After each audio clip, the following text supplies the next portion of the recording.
Hey guys, welcome back to my channel. My name is Mostly Darius and this is the discussion. We are going to be recapping Real Housewives of Miami season 13 episode 12, Sink or Swim. If you have a Discord account and you'd like to join my server, you can do that in the description below. If you want to talk about reality TV, pop culture, music, Housewives, Bravo, all of that stuff, just join my Discord in the description below and follow the discussion on Instagram and Twitter. Let's get right into the episode. So we get those opening scenes that Bravo likes to do. We have Larsa asking her daughter to do a TikTok. Her daughter starts to cringe. We have Lisa pumping her gas into her Rolls Royce while it's raining. And it's not funny. It's not funny. But I just feel like, it's just something about seeing Lisa pump that gas in her Rolls Royce in the rain that just, I don't know. I just feel like, damn, her life is just full of rain. You know when they say when it rains, it pours. I just feel like, goddamn.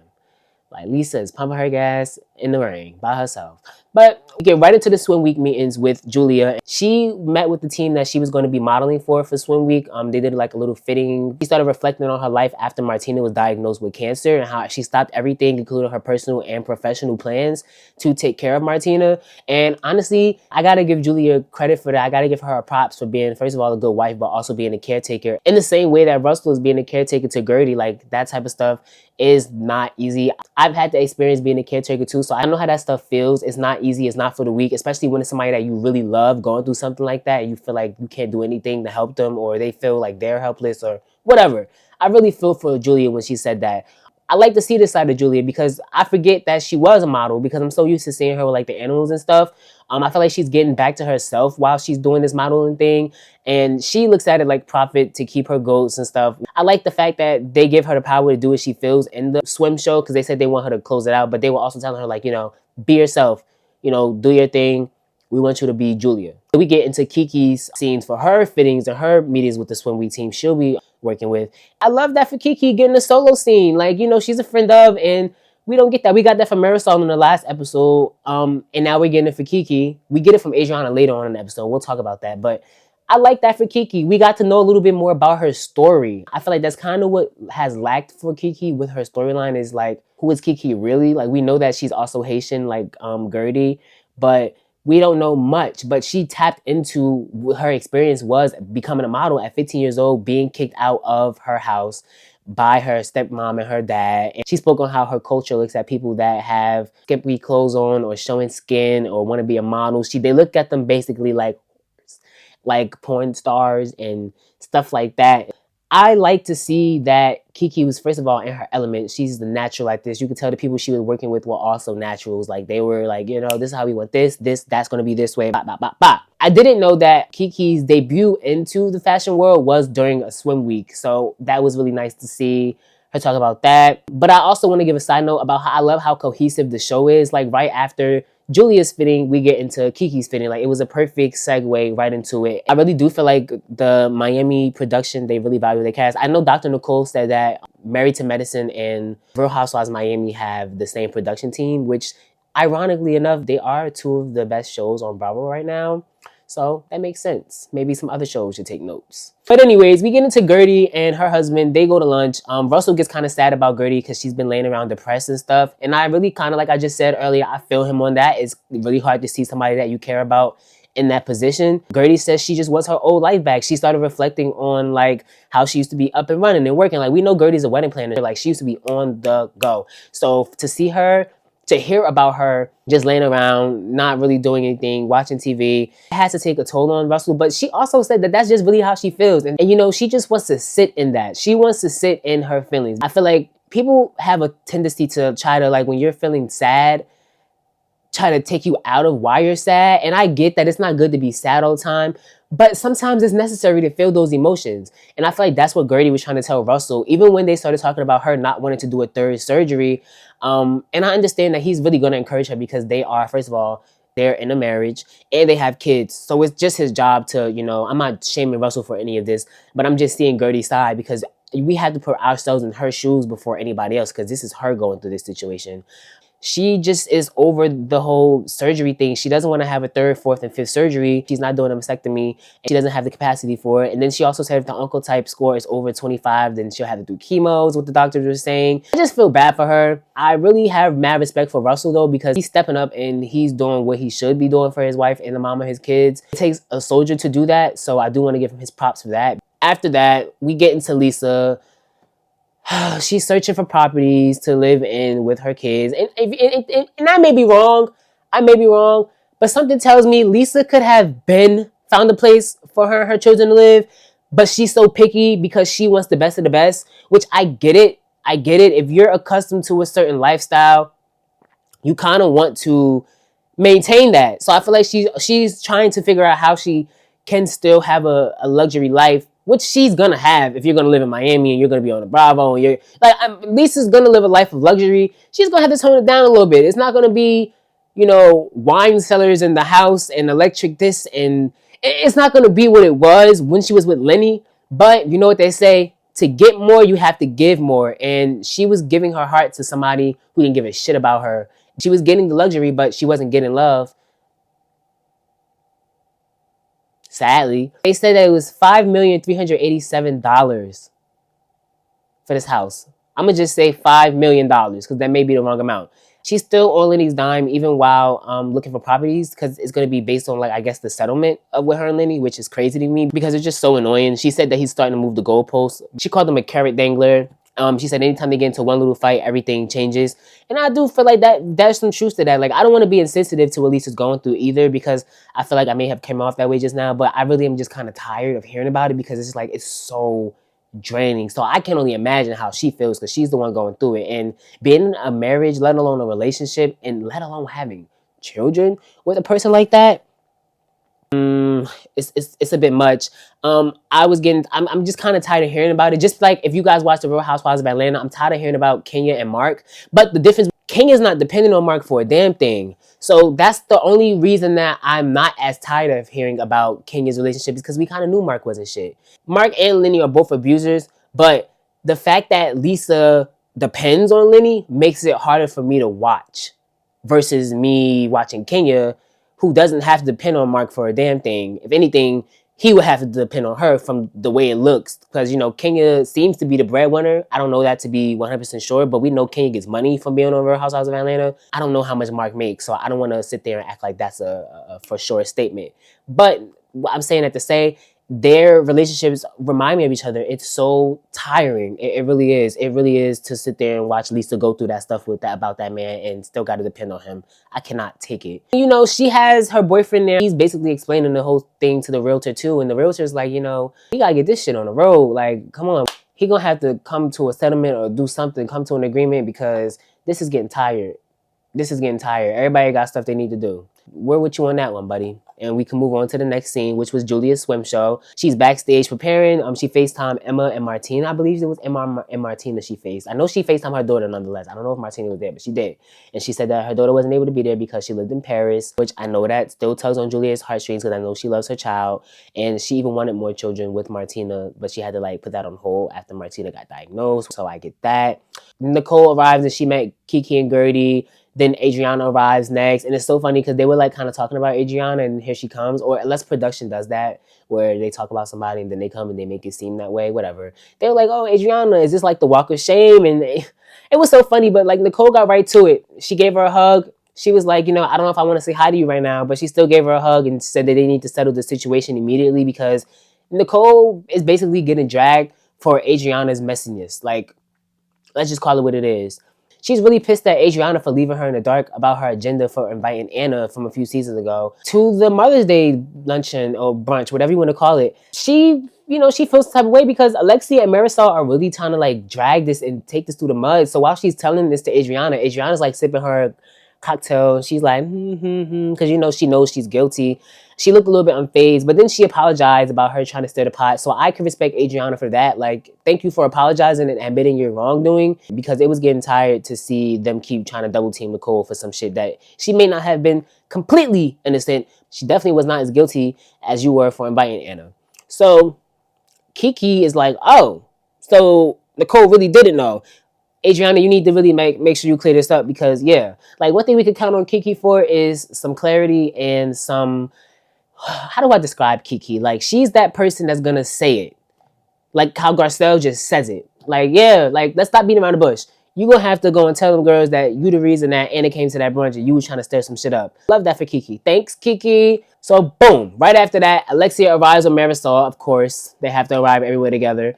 Alexia and Nicole give each other a hug, and then Alexia tells Nicole, you know, I don't want to discuss everything right now. I want it to really just be me, you, Marisol, and Adriana. I want to support Julia. This is not the right place to do it. Whatever. Boom. Julia walks in the show. She does her looks, her cover-ups, her bikinis, whatever you want to call them, the swim stuff. And Kiki's like, oh, you know, I wish she would show a little more skin, which I kind of agreed. Then I was also thinking, like, maybe Julia's just not comfortable with doing that at this point in her life. Like, I don't know. Maybe she's just not comfortable with doing that. But ironically enough, Kiki was showing skin in her fashion show, but barely. Like, Kiki was pretty covered up too. You would have thought Kiki was going to come out in like a bra and some panties, the way she was trying to crack down on Julia. Alexia showed her support to Julia in her interview, her confessional, I guess, you know, it was cool, whatever. I would have loved to see Joanna from the first 3 seasons, Joanna Krumpler, I'm not sure how you pronounce her last name, but I would have liked to see her this season because, you know, she was a model too. And, you know, she probably would have been in Swim Week too. I wonder how she's doing in life. Last I checked, I think she moved out of the country, but I could be wrong. I could be totally wrong, guys. I could be wrong. But yeah, you know, the fashion show ends. Alexia, Marisol, Nicole, and Adriana come outside and they start chatting about the situation in front of Gertie. Once again, ironically, Gertie's in the middle. And just last episode, Gertie was just saying how she cannot take this shit anymore. But I guess this is what she was saying. I need y'all to solve it. So I guess that's why she's in the middle, because like they're solving it. But are they really solving it? Are they really? No, they're not. They all then moved from the space they were in because the sun was bothering them. Marisol's like, I want to be able to see your face. I need to like look in your eyes. And I'm like, I get it, because I get it. But like, So Dr. Nicole, she finally clears up the conversation that she had with Anna. She says there really wasn't much of anything said about anybody else except Marisol. She was just telling her to watch out for Marisol, which Dr. Nicole said, I already was watching out for Marisol. Like, I already knew that. So that really wasn't much of a big deal. So I don't know why you guys are blowing this up. Like, I really think that they think Dr. Nicole gives a fuck about this little issue that they have with this podcast and stuff. Like, she just probably invited the girl because, oh, like, okay, Anna, like, you guys know her. Like, cool. Like, she's cool. We've talked. Whatever. And I'm not necessarily inviting her. Adriana is, which is her point. So Marisol told Dr. Nicole, she was like, oh, you should have told her, like, oh, you can't come, blah, blah, blah. And Gertie made the same face as me, like, Marisol, who do you think you are? For real. Who do you think you are? You should have told her that she shouldn't come. Are you production? I still just don't think it's as deep as they're making it. Like, and while they're double teaming Dr. Nicole, Adriana's still just standing there. She's still just standing there, and it's really kind of pissing me off because it's like, this is your time, Adriana, jump in. There you go. This is what Kiki was saying. Jump in. Let them know. Adriana's still standing there, basically quiet as a mouse. Lisa walks over, and when Lisa came over, I got nervous because I'm like, I hope she doesn't start talking about Lenny. I was like, I hope this girl don't come over here and dismiss everything everybody talking about and start talking about her and Lenny, because she has a tendency to do that, and they have a tendency of letting her. When Lisa walked over, production basically cut to a part of her confessional where they were like, you know, how do you feel about Adriana inviting Anna to stick up for you, basically? And Lisa was like, oh, you know, basically saying she's flattered and, you know, she was happy that Adriana, I guess you can say she was happy, like, that Adriana did it, because, you know, Alexia was going to talk about her finances and stuff and how she's still, like, depending on Lenny. And I agree that Adriana did invite Anna to, you know, back Lisa up a little bit because maybe she didn't want to be the one to say anything about Alexia's finances. But I also know that Adriana doesn't like Alexia and kind of vice versa. So I feel like she did that for Lisa, but really for her own personal gain because she wanted somebody to drag Alexia. And she knew that Anna would have done that, which Anna honestly disappointed me. Like, she didn't give it to me how I thought she was going to. I mean, it was kind of short-lived. I was excited for Anna to come back, but then I was like, girl, the energy she was giving on the podcast versus the energy she was giving at the table was not the same. I really wanted it to be because sometimes, I mean, I'm not gonna lie, I like seeing Alexia and Marisol get put in their place. I do. Especially Alexia, because she can never take accountability, and Marisol is always talking shit about people behind their back, which Dr. Nicole said that on Watch What Happens Live, like the episode later. It's like Marisol talks the most shit about everybody behind their back on the cast. I agree. Like Marisol is a little shit starter, and I remember back in like the earlier seasons, people would say about Marisol like, you know, she's a little sneaky. Watch out for her, like Anna told Dr. Nicole. So I still think that I just think that Adriana was being calculated by inviting Anna, but whatever. That's why we love the show, right? We love a calculated, messy girl. So does Bravo. I don't understand. Julia told you guys that Adriana was the one, and you still didn't give a fuck. Like you still wanted to be mad at Nicole. So we basically get to the point where now Adriana's starting to open her mouth finally, instead of letting Dr. Nicole get double teamed by Marisol and Alexia. She's like, you know, they're like, why did you invite her then, Adriana? Like, what was your purpose behind that? Larsa asks. Adriana finally opens her mouth and says she was going to talk about the finances between you and Ty and blah, blah, blah. Y'all already knew that Adriana invited Anna over for some mess, but y'all still decided to be mad at Dr. Nicole last episode. But I guess now that Alexia knows exactly why Adriana was inviting Anna, she's like pissed off because she sees that it's about her husband and her finances. But it's like, you should have been pissed off when you found out that Adriana was the one inviting her in the first place, because you knew that had no good intent. If you guys have a history of not liking Adriana, yes, Marisol and Alexia have a little brief history of not liking Dr. Nicole, but Adriana, Alexia, and Marisol have known each other for years. So how on God's green earth you guys can sit here and get even more pissed off with Dr. Nicole than Adriana, when you should know the Adriana tips and tricks book? Like, y'all knew that if Adriana was bringing a girl as a +1, that it was more so Adriana than Nicole. Like how much accountability do you guys want Nicole to take? And then Dr. Nicole is still sitting there apologizing, and they're still just like not taking it. But now Alexia is pissed off at Adriana, which, as you should be. Adriana says that she thinks that Alexia is jealous of Nicole. And I said that I thought that last episode, when they still chose to be mad at Dr. Nicole, even though they found out it was Adriana. I feel like they are jealous of Dr. Nicole, because how could you sit there and still be mad?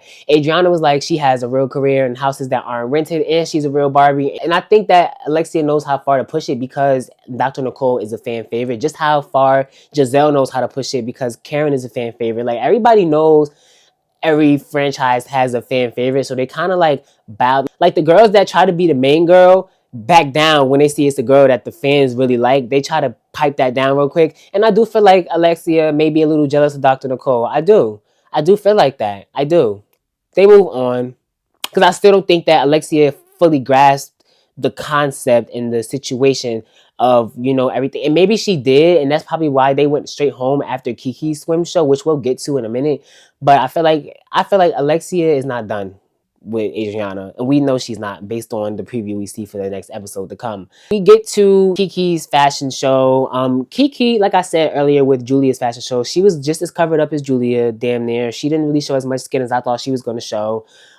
She said that she was really grateful for all of the girls coming through and supporting her, because she never really got that much support. You know, we did just get her backstory with her family, so it was really nice to see that. When they got into the Sprinter van, or whatever you want to call it, Larsa was like, Kiki, you killed it. And she sounded just like Kim Kardashian, yo. I swear to God. She sounded just like, I don't even want to be one of those people that like to, because I hate when Adriana is like, you've been kissing Kardashian's ass. I hate when Adriana says that, because it's just like, girl, are you jealous that you weren't out there with the Kardashians living lavish, or what? Because why do we keep saying that? Like, they were friends, get over it. But she sounded just like Kim when she said that. Just wanted to go on a little tangent about that. But then everybody gets out of the Sprinter van one by one. After Kiki literally planned an event for everybody, they left. And I just feel like that was pretty weird, because it's kind of like a pattern, and I don't want to do this black and white thing, but like, I can't help but notice that they treat certain women different. And I don't know if it's the OG versus the reboot girls thing, because only Julia stayed. Nicole wasn't there because she had to go to Stanley Cup with her husband. I'm pretty sure Dr. Nicole would have probably stayed for Kiki's after party or whatever, but Adriana stayed, but I'm pretty sure that was only on behalf of Julia being there, because Adriana still is a friend of, you got to keep that in mind. So she's going to probably do as much as she can to be on the camera. But what I can say is, I feel like it may have been like this. There's always a disconnect between the OGs of Miami and the reboot girls, because Larsa and Lisa left, and then Marisol and Alexia left. And I found that a little weird. But I also feel like maybe Alexia and Marisol just were kind of like exhausted. But I don't get what Lisa and Larsa's point of leaving was. Lisa and Kiki are going to get into it next episode, and that may be why, because she probably is going to try to say, this is my prediction. Next episode, Lisa and Kiki might get into it about her leaving, and Lisa might try to use the excuse of I'm exhausted and like I'm going through the marriage, and Kiki's probably gonna be like, but you were to support Julia and this, that, and the third. But I also feel like, Lisa has kids and she's been out all day. I don't know, were these swim shows a day apart or were they in the same day? I think they were in the same day, but can't have everything. Can't have everything is what I tell myself. Alexia and Julia, they meet at Julia's farm. And she kind of gets into Julia's world a little more. They're trying to build a friendship, and it was kind of cool to see them hang out. She basically tells Julia that she likes to see the different sides of her.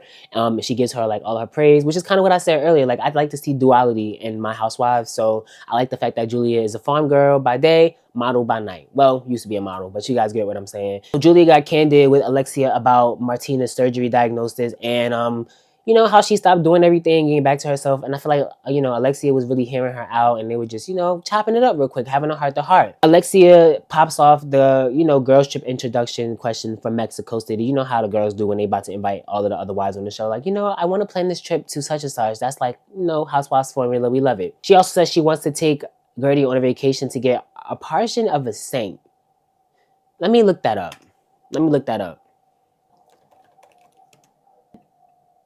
Apparition.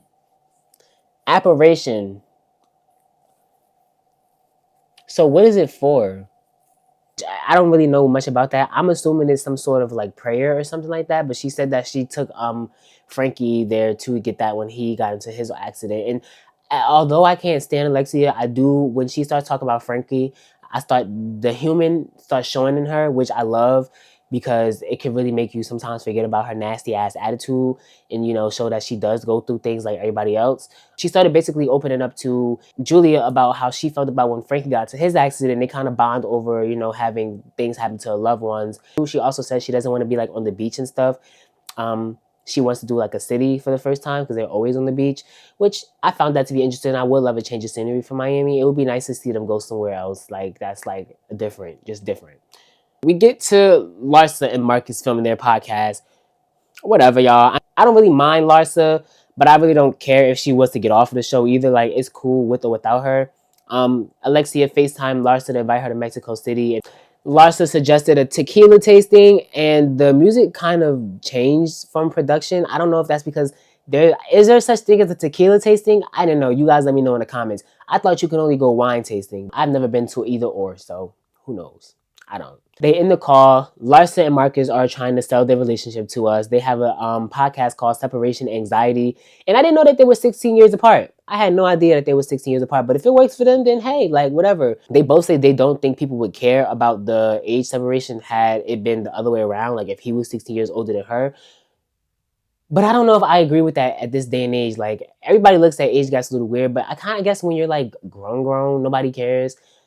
It's a sticky, tricky situation, but it is still shocking that she's 16 years older than him. They start talking about kids and stuff, and Larsa reflects on her past experiences with her eggs, and then NBC pulled out their little footage from Keeping Up with the Kardashians. I love that. I love a show crossover. It showed Larsa being with Courtney, I believe, when she was getting something done to her eggs. I can't remember, but basically, Larsa has 11 eggs, okay? And they start talking about having kids, and I feel like I don't know if it's them trying to sell the relationship to us or if they really, really do like each other. Because I'm not having kids with somebody I just fake like. Like, I don't know.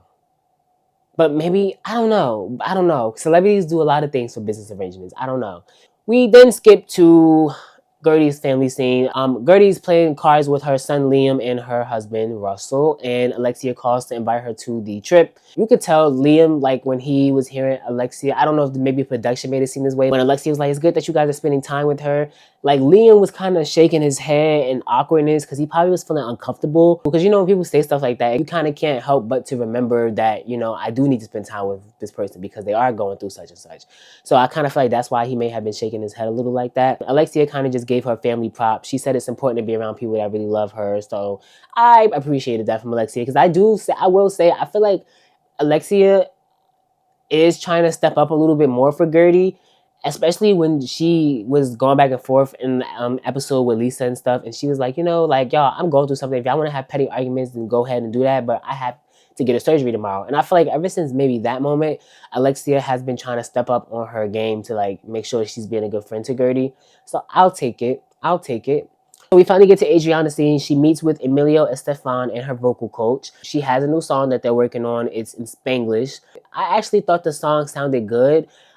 She's the second Sagittarius on Bravo, to my knowledge, to do a song, to do music, like really pursue. Because I know Candace from Real Housewives of Potomac is doing that too. I love that they were giving Adriana a solo scene too, just like they gave Kiki and Marisol one. Because like I said, it just tells me that Miami or production values the entire cast and they don't have to pick favorites. They feel like everybody can bring something. So for that, I appreciate that. Emilio, I didn't know, well, I knew that he, you know, was a Grammy winning artist. And he's worked with other artists like Shakira. So it's interesting to see what he can do with Adriana.